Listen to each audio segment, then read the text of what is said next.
Assalamu alaikum. Today I am going to discuss one of the most important and dominating weak points of our youth's personalities. तो भाई किस बारे में हम लोग बात करने वाले हैं?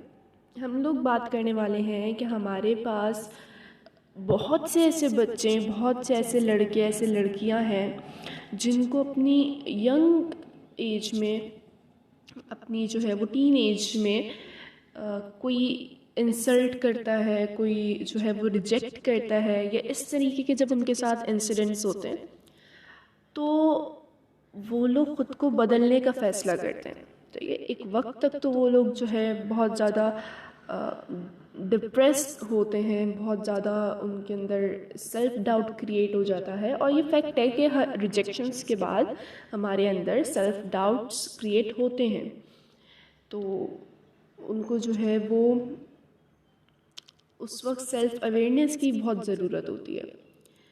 तो खैर ये सब चीज़ें जब उनके साथ होती हैं तो एक टाइम आता है, कुछ टाइम बाद वो लोग जो है वो उनकी जो अंदर वो जो इंसल्ट है, वो जो रिजेक्शन है, वो गुस्से की जो है वो कैफियत इख्तियार करने लगती है।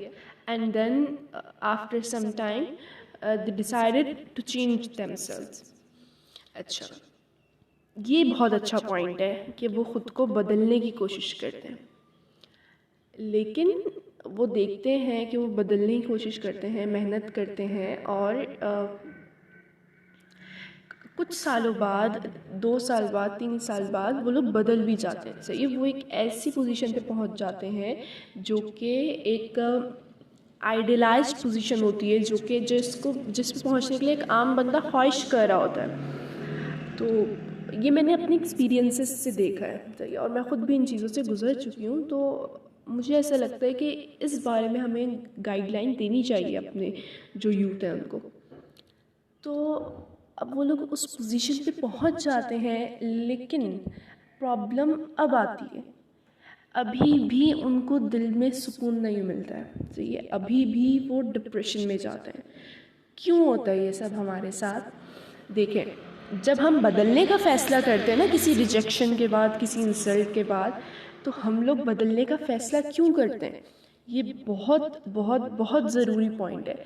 अगर हम लोग बदलने का फ़ैसला इसलिए कर रहे हैं कि हम बदलेंगे, सामने वाले को नीचा दिखाएंगे, हम अपनी वैल्यू बढ़ाने के लिए मेहनत नहीं करते, हम सामने वाले की वैल्यू घटाने के लिए मेहनत करते हैं कि हम ऊपर होंगे तो फ़ौरन से सामने वाला नीचे हो जाएगा।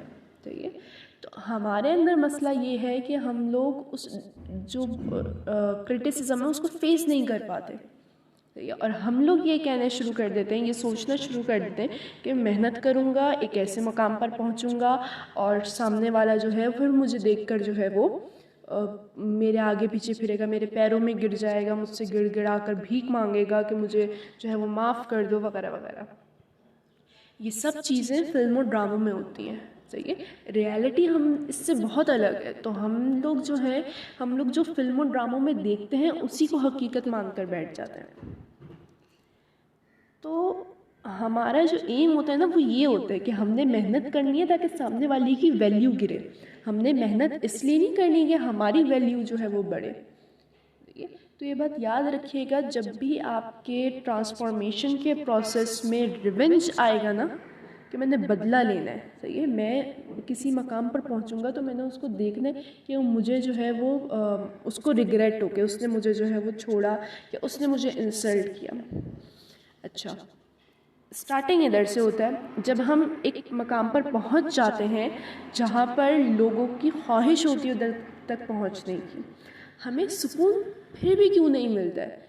क्यों? क्योंकि सामने वाला, जब हम लोग देखते हैं कि वो तो अपनी ज़िंदगी में खुश है, सही है, उसको हमें खोने पर कोई पछतावा नहीं है, उसने हमारे साथ जो बुरा किया उस पर कोई पछतावा नहीं है, तब हम और ज़्यादा मज़ीद जो है वो डिप्रेस होने लगते हैं कि हमारे साथ तो इतना बुरा किया उसने, फिर भी वो खुश है। तो डिप्रेशन है क्या? बेसिकली डिप्रेशन, आप किसी दूसरे की खुशी ना बर्दाश्त कर सको, किसी की खुशी में खुश ना हो सको, दिस इज़ डिप्रेशन। अब वो आपका दोस्त हो या दुश्मन। तो जब हम एक मकाम पर पहुंच गए और फिर भी सामने वाले हम देखते हैं जिन्होंने हमारे साथ बुरा किया और उनके साथ तो कोई बुरा नहीं हो रहा। तो अब पीछे उनकी लाइफ कैसी चल रही है वो हमें नहीं पता, हम सामने ये देख रहे हैं। तब हमारी वो जो हमने मेहनत की है उधर तक पहुंचने के लिए, जहाँ तक पहुंचने के लिए, हम उस पोजीशन को एंजॉय नहीं कर पाते। क्यों? क्योंकि हमारा जो मकसद था उधर तक आने का वो तो पूरा ही नहीं हुआ। तो जब भी आप स्ट्रगल करें किसी रिजेक्शन के बाद, किसी इंसल्ट के बाद, तो याद रखिएगा, ये सोच कर करें कि आपने अपनी वैल्यू बढ़ानी है। और उस इंसल्ट में, उस रिजेक्शन में हो सकता है कहीं ना कहीं वीक पॉइंट आपका भी हो, तो आपने अपनी वैल्यू बढ़ानी है। चलिए, तो ताकि ये वक्त आप पर दोबारा ना आए। तो आपका मकसद ये नहीं होना चाहिए कि आपने सामने वाले को जो है वो नीचा दिखाना है।